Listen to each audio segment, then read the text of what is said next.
If grief doesn't break you, betrayal will. I thought losing my father was the hardest part until I found out who killed his legacy.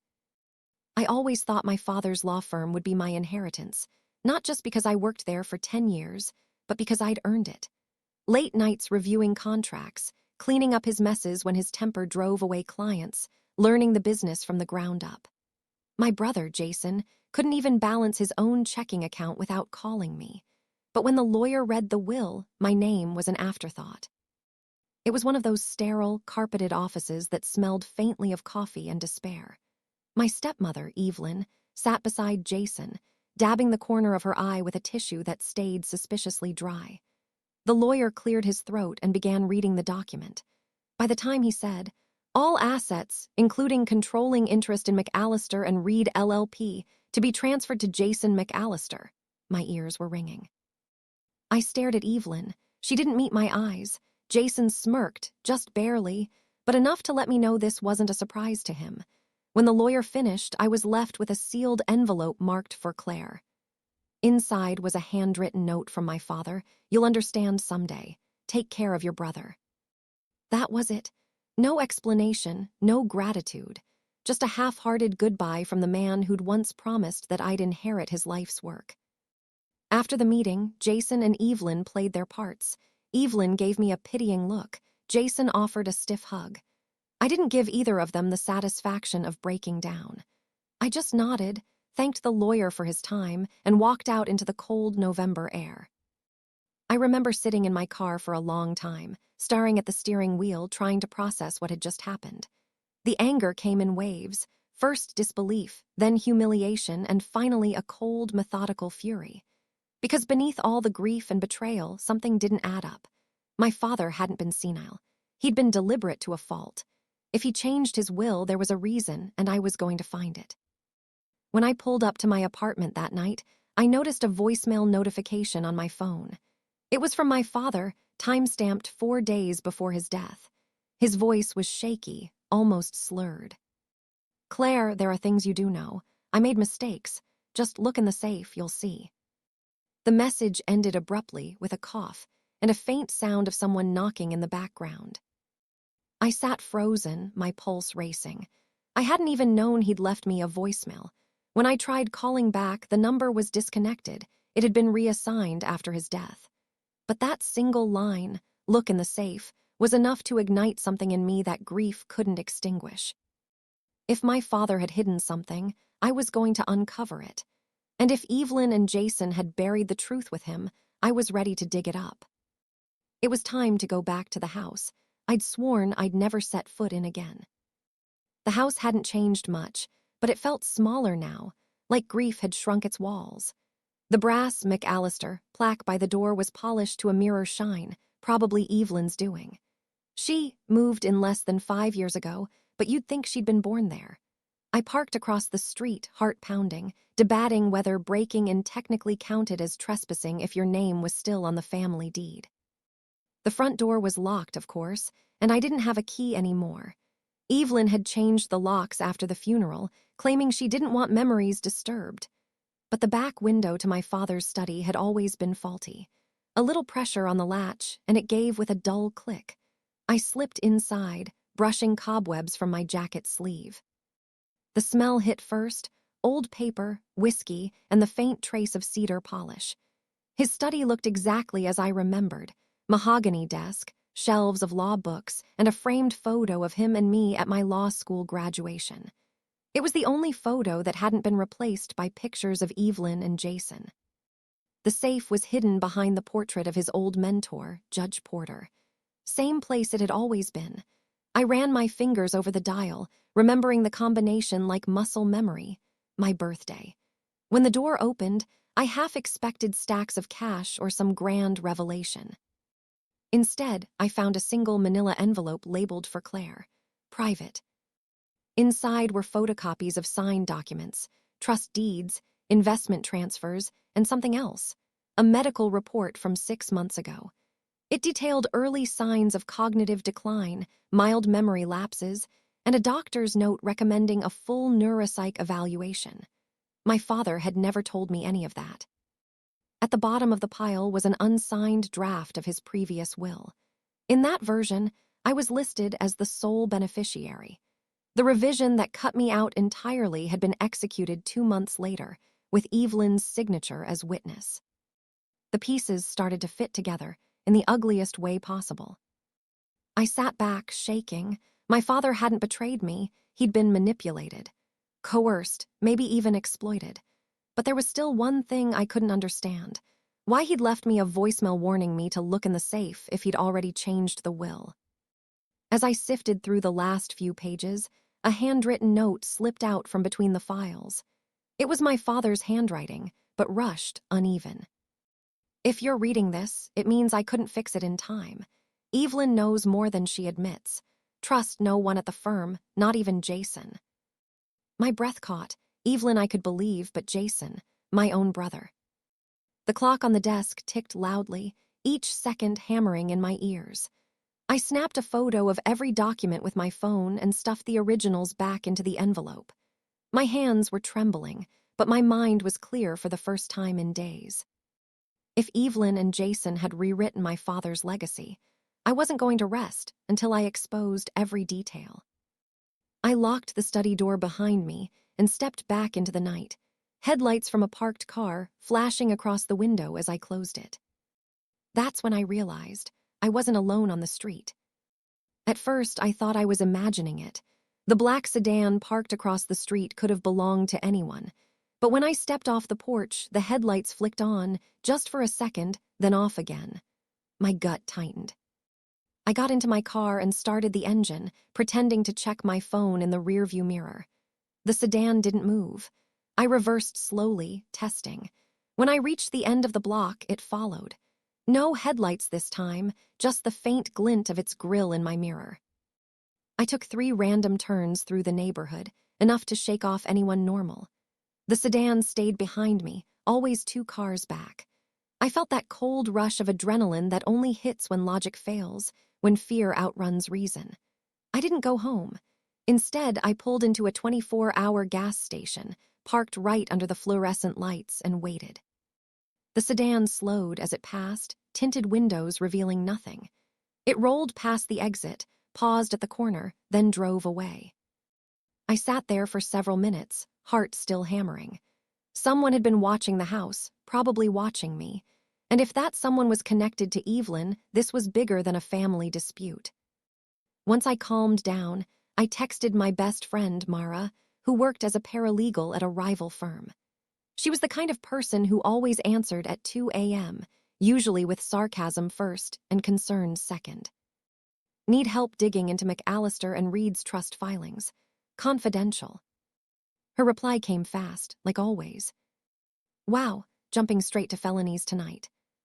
I almost laughed, almost. It's about my father, I typed. I found proof the will was changed. Evelyn's involved. There was a pause, 3 dots, then nothing. I stared at the screen, waiting until finally her message appeared. Come by my office tomorrow. Bring everything. We'll do it quietly. The relief I felt reading that message was short-lived. The next morning, I arrived early, armed with the photos I'd taken of the documents. Mara's firm was a cramped downtown suite that smelled like printer toner and burnt coffee, but it was private. She flipped through my phone, her brow furrowing. These signatures don't match, she murmured, pulling out her laptop. Your dad's witness signature looks forged, and if Evelyn signed the revision as a witness, that's a conflict of interest. Illegal if proven. I felt the faintest surge of vindication. So it's not just paranoia. No, she said, frowning at the screen. This was planned. But Claire, if you push this, you're going to war with people who have money and power. And if they had someone tailing you last night, they already know you're digging. I leaned back, exhaustion washing over me. Then I guess it's too late to back out. Mara looked at me with a mix of fear and admiration. You sound just like your father when he went after the city council in 09. Stubborn as hell. I didn't respond. My father had fought for justice his whole life. Maybe this was his unfinished case. When I left the office that afternoon, a message buzzed on my phone from an unknown number. Stop looking, Claire. You won't like what you find. The sender ID was blocked. I must have read that text a dozen times, waiting for it to make sense. Stop looking, Claire. You won't like what you find. It wasn't the kind of thing you could mistake for coincidence. I took a screenshot, sent it to Mara, and locked my phone. She called 2 minutes later. Do not go to the firm. Do not contact Jason or Evelyn. Let me handle this. I'm not hiding, I said. They already know I'm digging. Exactly why you should stay put. This isn't just family drama anymore. This is legal manipulation, maybe even fraud. If they're threatening you, it's because you're close. Her voice was steady, but I could hear her typing fast. I'll reach out to a forensic document analyst. We'll start with the signatures. Thanks, Mara. When I hung up, I realized my hands were shaking. I forced myself to breathe.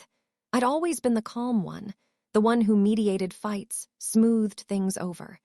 Now I was in the center of something sharp and dangerous, and every instinct screamed that I wasn't ready for it. By evening, I decided to drive to my father's old firm anyway. I told myself I just wanted closure, but deep down I wanted answers. The office lights were still on when I arrived. Through the glass, I saw Evelyn inside, packing near the conference room with her phone pressed to her ear. She looked nervous, not grieving, cornered. I stayed in the shadows until she walked toward the elevator. When she disappeared, I used my old keycard. To my surprise, it still worked. The building smelled faintly of disinfectant and old carpet. My father's nameplate was still on the frosted glass door, McAllister and Reed LLP. The lettering had begun to peel.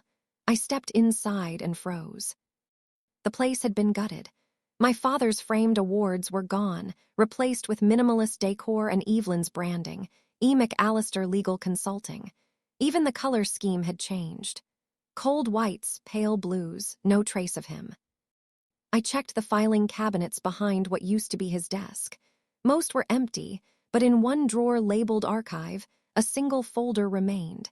Inside were billing records for something called Trust Consolidation, Client, J. McAllister.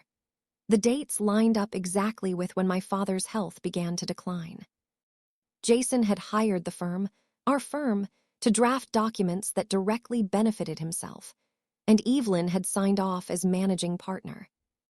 A noise jolted me, a door closing down the hall. I tucked the folder into my bag and slipped into the stairwell. The fluorescent lights buzzed faintly as I descended, heart hammering. When I reached the parking lot, a man in a dark jacket was leaning against my car, scrolling his phone. He looked up when he saw me, smiled, too familiar, too calm. Evening, Ms. McAllister. I froze. Do I know you? Not yet, he said, but your brother sends his regards. He turned and walked toward a silver SUV idling near the curb. I didn't wait to see where he went. I got in my car and drove until city lights turned into highway blur. Somewhere between panic and exhaustion, I realized something I hadn't before. Jason wasn't just complicit. He was orchestrating it. By morning, adrenaline had been replaced by exhaustion. I hadn't slept. My phone had 3 missed calls from Mara and one from an unknown number I didn't dare return. I drove to a diner on the edge of town, the kind that still served burnt coffee in chipped mugs, and spread the documents across the booth like puzzle pieces. Each paper connected Jason and Evelyn to something bigger. The trust consolidation, files listed offshore transfers, and new corporate entities formed under Jason's name. He wasn't just inheriting the firm, he was laundering its assets. My father's name had been used to sign off on half of it. Mara arrived 15 minutes later, trench coat over her work clothes, eyes scanning the room before she slid into the booth. "You look terrible," she said softly. "Thanks, you brought your laptop." She opened it, typing furiously. "I checked the state database this morning. 2 weeks before your dad died, a new holding company was created, McAllister Legacy Trust. Evelyn's the listed executor, Jason's the beneficiary. Your father's digital signature was uploaded at 2:13 a.m. I frowned. He didn't even know how to scan PDFs. Exactly. Mara turned the screen toward me. The IP address used to file it, Same as your father's home network. My stomach dropped. You think Evelyn used his computer? I think Evelyn and Jason did, together. The waitress interrupted with refills. Neither of us touched our cups. Mara lowered her voice. Claire, this isn't just forgery. If they used your father's accounts after he died, it's felony-level fraud. You need protection. I can reach out to a private investigator I know, someone discreet. I nodded, though my thoughts were already racing ahead. I want proof before I go public, something irrefutable. Mara hesitated. Be careful. They're desperate now. You don't hire someone to watch your sister unless you're afraid she'll find something. Her words stuck with me long after she left. I sat there, stirring cold coffee, staring at my reflection in the window. For the first time, I saw what they must have seen, someone who wouldn't back down. My father used to say the truth was a blade. Dull if you're afraid to use it, dangerous if you don't know how. By evening, I drove back to my apartment. The air felt wrong the moment I opened the door.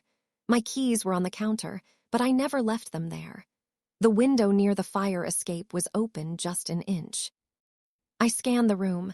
Nothing stolen, nothing broken. Just moved. My desk drawer, where I'd kept the original documents from the safe, was empty. My breath caught. They'd found me. Then I saw it, an envelope placed neatly on my kitchen table. My name scrawled across it in my brother's handwriting. Inside was a single sentence on plain white paper. You're chasing ghosts, Claire. Dad made his choices. Stop before you end up like him. I stood there, letter trembling in my hands, heart pounding so hard I could barely breathe. If they wanted to scare me into silence, they just made the worst mistake of their lives. I didn't sleep that night. Every sound, the hum of the fridge, the pipes clicking, felt like a threat. I sat on the couch with the letter from Jason in my lap, reading it over and over until the words blurred. Stop before you end up like him. What the hell did that mean? My father hadn't died of natural causes. It was ruled a heart attack, sudden, unexpected. But now I couldn't stop wondering if it had been something more. At dawn, I called Mara. She didn't even say hello. I'm coming over, she said. When she arrived, I handed her the note. She read it once, jaw tightening. They're trying to intimidate you. That's good news. It means they're scared. I'm not sure I see the good part. She gave me a tired half-smile. Fear leaves trails. We'll follow them. We spent the morning comparing timestamps, matching signatures, and cross-checking filings. It was Mara who noticed the discrepancy first. On the supposed night my father's will was updated, his signature's pressure pattern was inconsistent. One smooth, practiced stroke, and then shaky imitations. Whoever forged this, Mara said, didn't realize digital forensics record pen pressure data. It's not just forged, it's provable. I leaned over her shoulder. So if we can get that data authenticated, we can prove it wasn't him. Exactly. We contacted a handwriting expert she knew, retired FBI, discreet, expensive. He agreed to meet that evening in a private office near the courthouse. By sunset, I was sitting across from a man named Caldwell who looked like he'd been built out of coffee and old secrets. He flipped through the scanned documents slowly, his magnifier glinting under the desk lamp. Your father didn't write this, he said finally, tapping the will. But whoever did had access to his practice samples. My guess, someone with both proximity and motive. I felt cold all over. Evelyn, I whispered. He hesitated. Could be, but the line weight suggests male handwriting, dominant right-hand angle, tension consistent with someone younger. My bet's on your brother. Jason, the favorite, the prodigy who'd never lifted a finger without help. My hands curled into fists. Can you verify it? I already have, Caldwell said, sliding a folder across the table. The report's time-stamped. Use it carefully.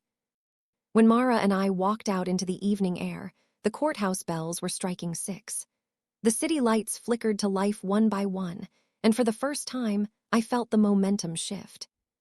Once this hits the courts, Mara said, they're finished. Evelyn, Jason, everyone who signed that revision. I nodded, gripping the folder like it was armor.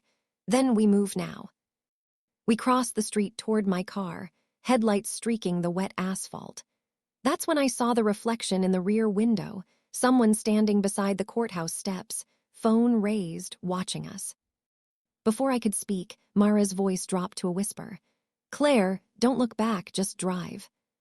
We didn't talk on the drive. The city lights smeared across the windshield like streaks of panic. Every turn felt watched, every parked car a possible threat. When I finally reached Mara's apartment, she double-checked the locks twice before sitting down. "Whoever that was at the courthouse," she said quietly, "they weren't random. Someone's monitoring us." I dropped the folder of evidence onto the table. "Then we need to get ahead of them. We file this first thing in the morning, no warning, no chance for them to bury it." Mara nodded, but she looked uneasy. "I'll prep the report tonight, but Claire, listen, Evelyn's not stupid. If she realizes you have hard proof, she'll act fast. I've seen people like her do reckless things when they're cornered." I opened my laptop, pulling up my father's old case notes I'd salvaged years ago. "Then maybe we corner her first." Mara stared. "You're planning something, aren't you?" "Evelyn's hosting a charity gala tomorrow at the Hyatt.